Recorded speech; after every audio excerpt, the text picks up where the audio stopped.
two questions for Director Gabbard just on this. Director Gabbard, you referenced the past intelligence reports and assessments on this, including that 2017 one that was signed off, as Ed noted, by every Republican on the Senate intelligence community, including the acting chair of the time, now Secretary of State Marco Rubio, who said in a statement that they did not find any evidence of Russian collusion, but they did find, however, is very troubling, and they found irrefutable evidence of Russian meddling. One, are you saying that he's wrong in that statement that he made then? And secondly, what would you say to people who believe that you're only releasing these documents now to improve your standing with the president after he said that your intelligence assessments were wrong? Well, first, I want to correct something that you stated, which was citing the Senate Intelligence Committee's report as being one and the same. I think you said the intelligence community. The Senate Intelligence Committee has a very different function than the Office of the Director of National Intelligence. The evidence and the intelligence that has been declassified and released is irrefutable. I'm going to let Caroline speak to Secretary Rubio. I'll speak to both questions. First, on Secretary Rubio, he put out a statement in 2020 following that Senate Intelligence Committee report, and he said what they found is troubling. We found irrefutable evidence of Russian meddling, which the Director of National Intelligence just confirmed for all of you, that Russia was trying to sow distrust and chaos. But what's the outrage in this, that Secretary Rubio did not say at the time, the Democrats were saying at the time, is the fact that the intelligence community was concocting this narrative that the president colluded with the Russians, that the president's son was holding secret meetings with the Russians, all of these lies that were never true. And he also said at that time, we discovered deeply troubling actions taken by the FBI under Comey, particularly their acceptance and willingness to rely on the Steele dossier without verifying its methodology or sourcing. The Steele dossier that many outlets in this room ran as the gospel truth, and it was cooked up and paid for by the Clinton campaign. As for your second question, Caitlin, I think who is saying that she would release this to try to boost her standing with the president? Who has said? It's an amazing phenomenon. I said that if in the settlement you got Moscow, St. Petersburg, and thousands of miles around them, they would say I made a bad deal. The level of hatred and animosity is incredible. Not with all. I mean, we have great people up here. We also have terrible people up there that I think are told what to say. But, you know, in solving all of these wars, they don't even write about it. You know, I saw major wars. I saw wars that have been going on for 31, 35, and 37, and a couple of quicker ones. One that was going to go into a full-blown deal very quickly. You know what the one I'm talking about. It was a big one. But they don't even write about that. No matter what I do, no matter what, and you know, this is not anything to do with you. It's probably to your advantage in a certain way. But no matter what I do, no matter what deal I make, from my standpoint, you'll come out good. Maybe President Putin will come out good. But they'll say Trump was absolutely horrible. It's just that, and I've lived with that for a long time. I've lived with it since just before the first election. I used to get great publicity. Now I get the worst publicity anyone's ever gotten in office, but I won in a landslide, so that people understand. They're the only ones that count ultimately. But I've also had great reporters. I've had journalists that are very good. But it's very sad when you do the right thing. As an example, they said, because of the fact that Vladimir Putin came to American soil, this was a tremendous defeat for Donald Trump. No, it was really wonderful that he did it. It was a hard thing for him to do, to be honest with you. It was the opposite of what they said, but they said it. Now, if he didn't come, they'd say that was also bad for Trump. You know, there's no way. And there's just a great dishonesty of the press, and I think that's why it's lost its credibility. You know, its credibility is at an all-time low. We have a thing going on right now in D.C. We went from the most unsafe place anywhere to a place that now friends are calling me up, Democrats are calling me up, and they're saying, sir, I want to thank you. My wife and I went out to dinner last night for the first time in 4 years, and Washington, D.C. is safe, and you did that in 4 days. I'll tell you, it's safe. I had another friend of mine, he has a son who's a great golfer, he's on tour, and he came in fourth yesterday in the big tournament where Scotty Scheffler made the great shot, and He said his son is going to dinner in Washington, D.C. tonight. I said, would you have allowed that to happen a year ago? He said, no way, no way. He said, what you've done is incredible. And I think the people realize it. But the press says, he's a dictator, he's trying to take over. No, all I want is security for our people. But people that haven't gone out to dinner in Washington, D.C. in 2 years are going out to dinner. Regarding the president's efforts in Washington, D.C., do you have any specifics about how homeless people will be dealt with, where they would be moved to? What does this look like? I do, yes, and it's an important question, so thank you for raising it. The Metropolitan Police Department, with the support of the new federal agencies who have been surging on the streets of the District of Columbia, are going to enforce the laws that are already on the books here in Washington, D.C. For far too long, these laws have been completely ignored, and the homelessness problem has ravaged the city. So D.C. Code 22-1307 and D.C. Municipal Regulation 24-100 give the Metropolitan Police Department the authority to take action when it comes to homeless encampments. So homeless individuals will be given the option to leave their encampment, to be taken to a homeless shelter, to be offered addiction or mental health services, and if they refuse, they will be susceptible to fines or to jail time. Again, these are pre-existing laws that are already on the books. They have not been enforced, which is part of the reason for this federalizing of the National Guard to bring in this assistance for law enforcement.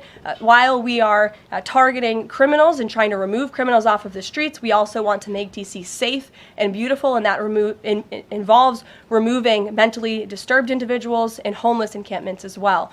So we will be using these regulations and code that already exists to clean up our streets, and we've already had great success.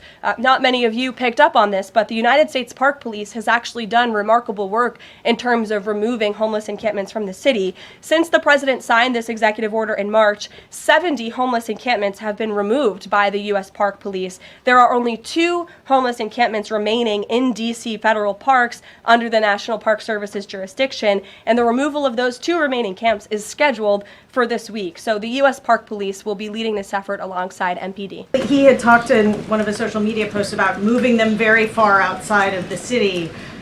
Is that off? No, it's not off. We're exploring how we could do that. But again, homeless shelters, offered addiction and mental health services, or jail if they refuse are the options on the table right now. And we'll continue to explore that option.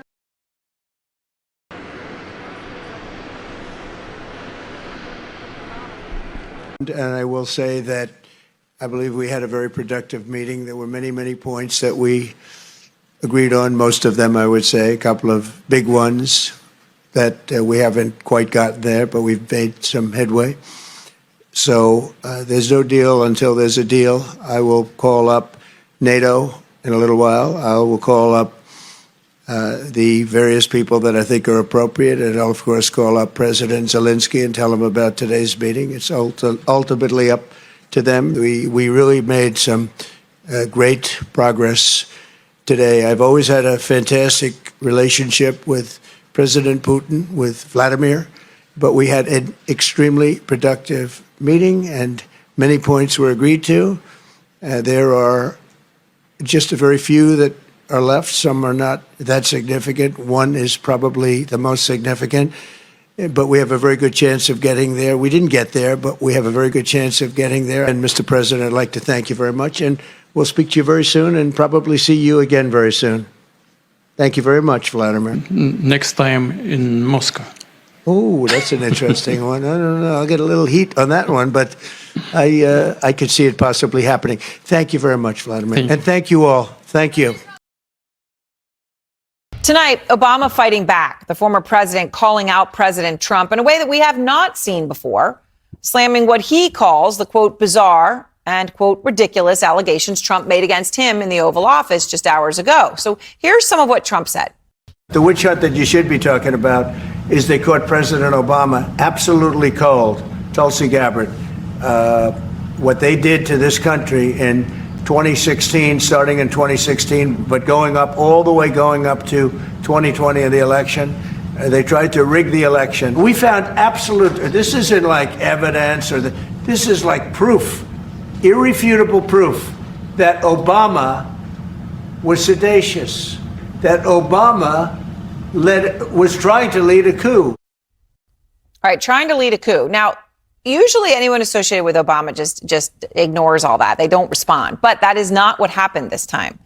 Obama's spokesperson responded in part, and I quote, "Out of respect for the office of the presidency, our office does not normally dignify the constant nonsense and misinformation flowing out of this White House with a response, but these claims are outrageous enough to merit one. These bizarre allegations are ridiculous and a weak attempt at distraction." Just, I want to follow up on something you said. You said the Epstein documents are a hoax that Democrats are perpetrating against the president. You've said he didn't sign that check, that he didn't sign the birthday card that he allegedly signed. So what is the theory, since these documents came from the Epstein estate? Who is I guess in your view, faking these documents? I did not say the documents are a hoax. I said the entire narrative surrounding Jeffrey Epstein right now that is absorbing many of the liberal cable channels on television is a hoax that is being perpetuated by opportunistic Democrats like Ro Khanna and the others whom you saw on that press conference outside of Capitol Hill, who are trying to push this hoax against the President of the United States. What exactly is the hoax? I'm just trying to understand what's fake. What's fake is not the documents. The hoax is the Democrats pretending to care about victims of crime when they do not care about victims of crime, when they have done nothing to solve crimes, when they have done nothing to lock up child pedophiles and child rapists across the country, and when they are now using victims as political props to try and, again, smear the President of the United States and drag on this bad story about him. It is a distraction. The Democrats view this story as nothing more than an attempt to distract from the accomplishments and the achievements of this administration. And that is what we mean when we call it a hoax. But if he didn't sign these, if you said he didn't sign the birthday card, he didn't do this, he also didn't do the check, those were in documents from the estate. So what is the working theory as to why he's in them? The president has one of the most famous signatures in the world, and he has for many, many years. You know that, Maggie, you've covered him for a long time, long before he assumed this office when he was a businessman in New York. The president did not write that letter. He did not sign those documents. He maintains that position, and that position will be argued in court by his lawyers. The president is very confident he is going to win this case. Explain. A few hundred of the wealthiest families in this country, $235 billion tax break. Explain to the American people why you think that's a great idea. I think that this will increase small businesses substantially. That most small businesses, they are... Zero to do, come on, you're smarter than that. This is the top 0.2%. This is not a mom and pop store. These are multi-billionaires, and the savings go to their kids after they pass away. This is nothing more than a gift to billionaires in this country. Well, sir, that's just not correct, because the top 10% paid a bigger share of taxes after... I'm talking about one provision in this. I don't want to argue with you about taxes in general. One provision, few hundred families, $235 billion in tax breaks. You can't justify that because morally it is totally unjustifiable. Let me ask you another question. If you guys want to cut $1 trillion in Medicaid and the Affordable Care Act, the estimate from CBO, I believe, is that over 15 million people lose their health insurance. Yale University and the University of Pennsylvania estimated that when you throw that many low-income and working-class people off of health care, some 50,000 people a year will die. Tell me why you think it's a good idea to give tax breaks to billionaires and allow 50,000 low-income and working-class people to die unnecessarily? Senator, first of all, that's overstated by 5.1 million. That is not attributed to this bill. It is simply... It's a combination, that's true. No. You all had a scheduled expiration of Obamacare subsidies, and you did not extend that when you were in charge. 5.1 million, 1.4 million illegal aliens on Medicaid. All right, look, and there are work requirements. And our goal is to get more money to children and mothers. Really? Your goal is to get more money to children, and working people. Really, come on. Thank you, Caroline. Two questions. First of all, following up on that, the president said yesterday, I believe, within 3 or 4 days, he wanted to hear an answer from Hamas. Is he still sticking by that timeline? Yes, as I just confirmed. Second question is a comment that's gotten a lot of global attention. Senator Dick Durbin He was set to receive a Lifetime Achievement Award from the Catholic Church. He's since declined accepting it because there has been some controversy.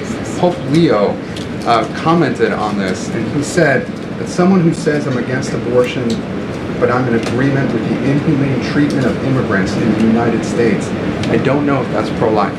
You've been very open about your Catholic faith. How do you respond to that? I would reject there is inhumane treatment of illegal immigrants in the United States under this administration. There was, however, significant inhumane treatment of illegal immigrants in the previous administration as they were being trafficked and raped and beaten, and in many cases killed, over our United States southern border. You also look at the inhumane treatment at the hands of some of these illegal immigrants that took place under the previous administration as well. Laken Riley comes to mind, a beautiful American citizen who was killed at the hands of an illegal immigrant. So this administration is trying to enforce our nation's laws in the most humane way possible, and we're upholding the law, and we're doing that on behalf of the people of our country who live here.